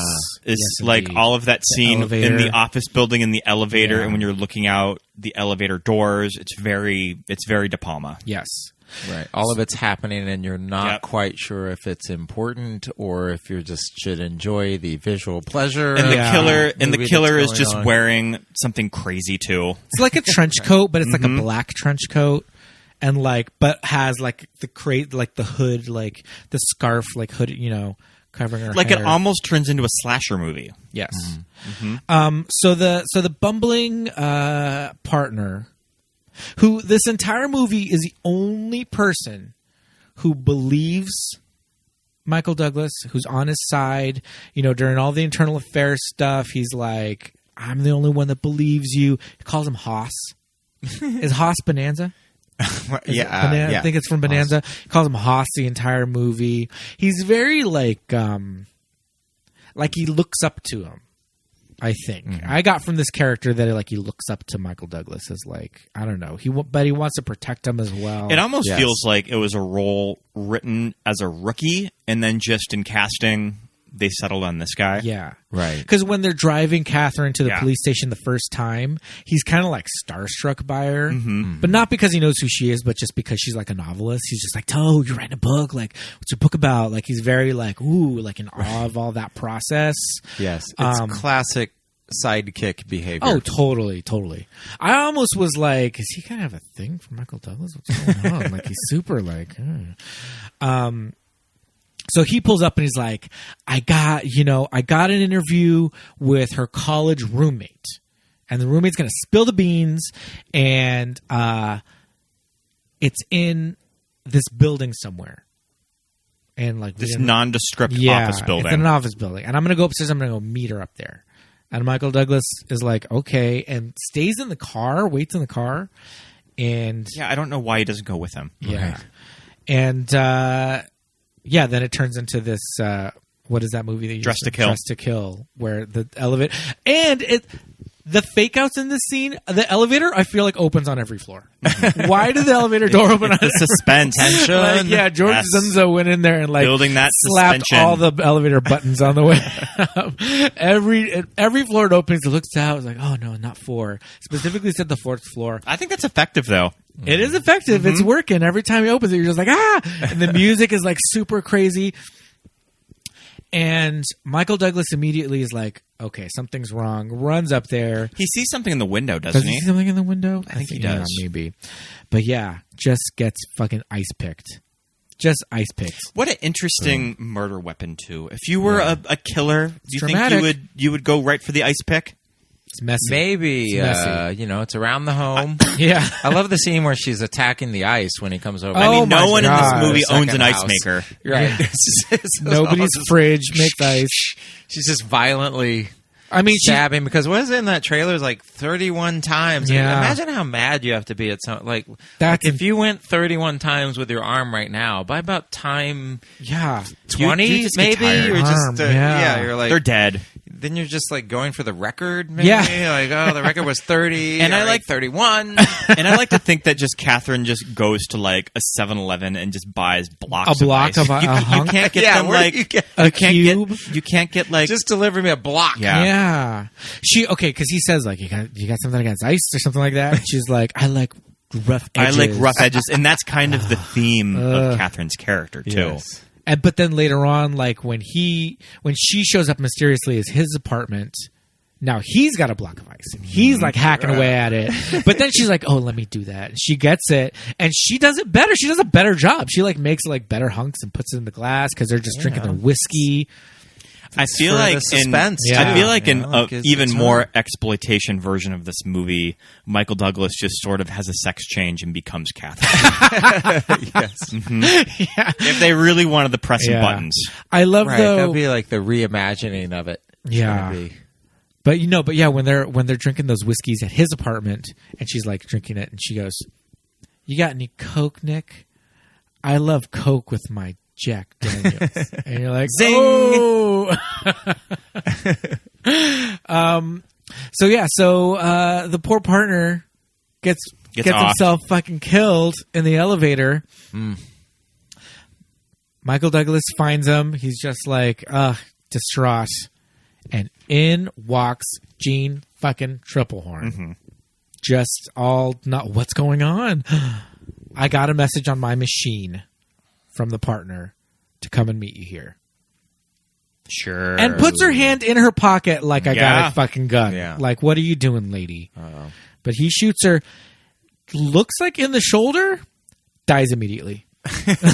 Like, I mean, I'm sure all I know about getting shot is from what I've seen in movies. So if that's anything to be believed, then you can like run a marathon after being shot in the shoulder. Right. But she bleeds out. Turns out the gun in her pocket. The Bart Simpson keys. The Bart Simpson keychain. It's her reminder of Nick. Oh no. But then we find the damn bloody Ice pick. trench coat, ice pick, and wig. Yeah. In the hallway, in the stairwell. And then it all just falls into place that Gene Triplehorn was kind of like... I mean, they show everything but like the big board with the red yarn. And like and like all the like the pictures of Catherine with like the eyes scratched out. Exactly. You know, like they were just like one scene shy of showing that in Gene Triplehorn's apartment. But they really set it up like she masterminded the entire thing. Right? Yeah. She's a police psychologist. I mean, but the thing is, like, I was going to say every woman. There are like 3 women in this movie. Do any of them talk to? Oh well, no, of course. Well, Catherine and Roxy talk to each other, but barely. But what do they even say to each they other? They barely have like conversations with each other. Does it pass the Bechdel test? Probably not. There's the one lady cop who's like a uniformed officer. Oh, I don't even remember her. Yeah, there's one scene with the lady cop who's a uniform officer, and then the maid. And like, you know, it's interesting. Showgirls passes that test over and over. Oh, yeah. They are career women. They're talking about dancing, working Eating their way up in food. Vegas. Yeah, exactly. So it's just like, talk about acing that. Did you Bechdel eat the bag test. of chips? Yeah. We'll get to Showgirls eventually on this podcast. Different places. Oh, man. That's the thing about Showgirls is that the wild success of Basic Instinct didn't quite translate to Showgirls. And that was the idea, was to make an NC-17 movie like Basic Instinct and have it like play in multiplexes across America, and it just flopped. Yeah, exactly. Well, he said it was just hubris. That's what Eszterhas said about it. Because after Basic Instinct, it's like, yes, we can do anything. Sure. Like, no, I guess not. So, oh man. But anyway, yeah. So they kind of wrap it up into a nice little package, and Nick thinks that he can just like live happily ever after with Catherine. Mm-hmm. You can't tie Catherine down, though. Oh no, she won't. She is a wild horse. Yes. Exactly. She needs to run free.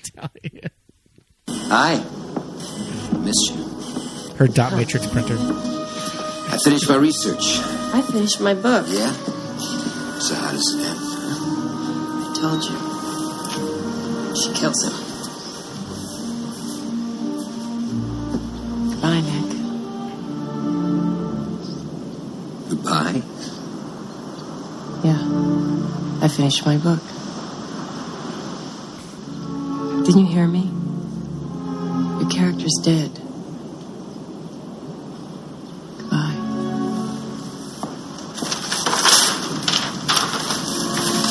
What do you want, flowers? I'll send you an autographed copy. What is this, some kind of joke?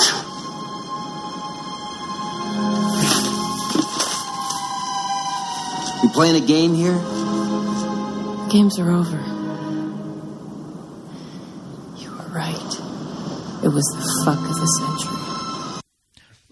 I feel like this is right before all the business with Jean Triplehorn. Oh, is it? Yeah. Yeah. And then he goes back to Catherine at the end. Right. And she's masterminded the masterminding. Yeah. And it's one of those things that I like to remember her being a little more vulnerable in this scene, but then when you listen to the clip, not really. Her face plays it off a little Yeah. bit more like she's reluctantly telling him to go. Right.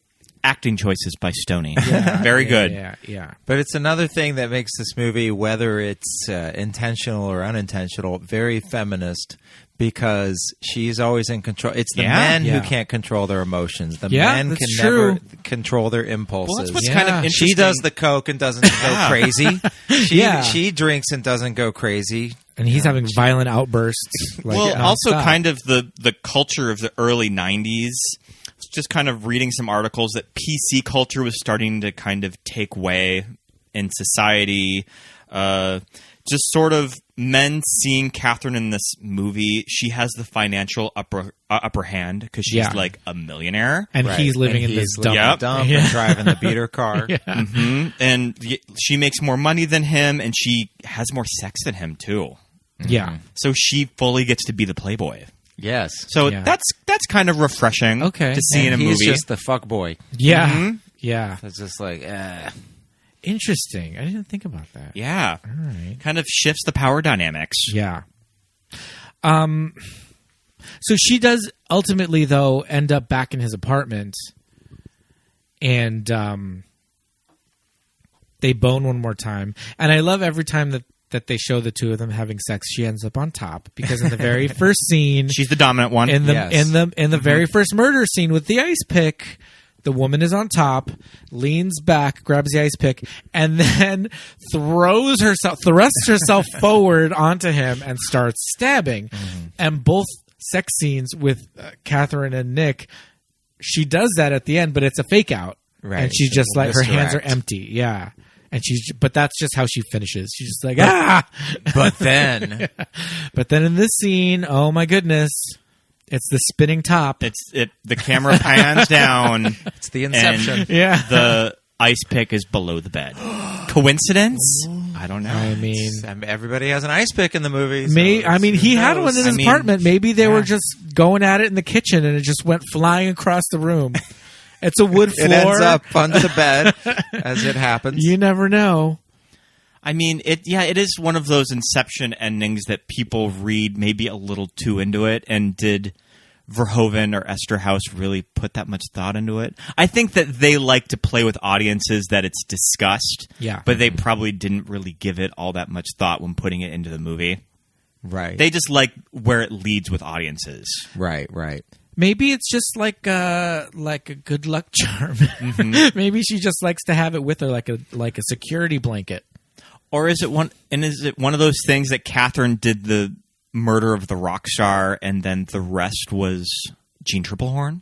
I don't know. Sure. Right. Is it sort of both of them? Yeah. I don't know. It does illustrate that because it's that way, that's a lot of what gets it into the conversation. Yeah. Culturally. Oh, yeah. That Showgirls did not achieve because there's not some mystery. You know, when you remove, sometimes you remove one element of something. It's not as, it doesn't capture people's imagination as much because now there's just one thing that people focus on, it's sex. Yeah. You think sex would do better than it does. But when sex is just by itself as a movie, it doesn't always work for people. Well, Joe Eszterhas was doing his version of Vertigo and Basic Instinct, and in Showgirls, he was doing his version of All About Eve. Yes. Yeah. It's true. Okay. All right. I like it. I mean, it works for me. I think this movie is successful. I feel like... Yeah. I mean, it's definitely a product of of its time. Yeah. And the gay community, as they probably should have, got all up in arms in this movie. But I was looking up a really great article that was written for The Blacklist, and it's done by Adam Morrison, and he has some kind of... He talks about this movie as being kind of an underrated gay cult classic, and he said, I applaud this film not for its stereotypes, but for the ones it broke and questions it asks, but also for the legacy it leaves. Yeah, and definitely, it's still a movie that is still referenced and talked about a lot, and people haven't forgotten it. Yeah, because it's like, on the one hand, the character... Yes, she's bisexual, and yes, she's possibly like a deranged murderess. But on the other hand, it's like representation in 1991, right? And she's not, and she's not like dying of AIDS or just sort of a fun, quirky side character. Right. Like she is the strong, independent woman, drives the whole movie, kind of makes her own rules, being in total control of herself. Yep. It's strong. Yeah, I mean, that's kind of refreshing. And like, who says that gay characters can't be the villain in a movie? Right. So, yeah. And that's the thing about taking it back to Joe Eszterhas, love him or hate him, and when you look at his total work, he does write great female characters, and they don't just want to fall in love. And they don't ever feel like a victim. Right. Too. You know, because, you look at something like Flashdance, it's not somebody whose dream is just to get married and have, you know, and settle down. And, you know, it's about, that kind of thing. So I think that's admirable because, like, if you think of somebody, take another superstar writer like Aaron Sorkin, it just seems like, well, it's all about men and men's problems and what men feel. So at least Eszterhas always had that female element, whether it's in Jagged Edge or whether it's in Showgirls, obviously. As misguided as it gets sometimes, it's at least unique and has a point of view about women. Yeah, totally. I like this movie. Would you recommend people see this if they haven't seen it yet? Definitely, yeah. And it's not a movie that I don't think I had seen from start to finish until like probably 3 years ago. Oh, wow. Because like I said, I remember seeing this movie on cable, but it's one of those things that you just get bits and pieces of the interrogation room, and it was always edited for cable. Yeah, too. Right. The score also helps to make it seem a little less timely, even though it's so obviously...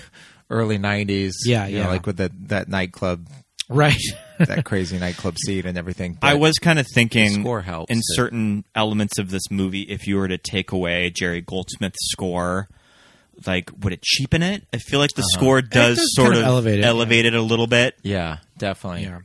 Because, what if the score, if it was like an electro, well, I don't know, what was early 90s? If it had... What were some of the other movies that were out? Like, if you think of like their scores, or like thrillers. I don't know. I guess most scores were still orchestrated back then. Yeah, or like the fact that it's very like a synthesized David Lynch-esque score. Yeah, but not as good as a David Lynch movie, though. Right. Yeah, the only thing that really dates the movie is the fact that this police department does not use DNA evidence at all. Right. They could have just solved the cases almost immediately. But, you know, it was the early 90s. I do think that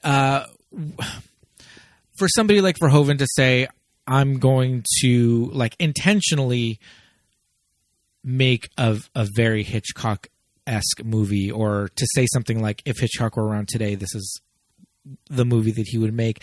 I think it's kind of like admirable in that a lot of younger people, or just kind of the general movie going public, maybe the type of people who are not apt to go and look up something like Vertigo, or who might watch Vertigo and say, this is boring, this is slow, it's paced differently or whatever. It'll give them the opportunity to hear that and be like, oh, okay.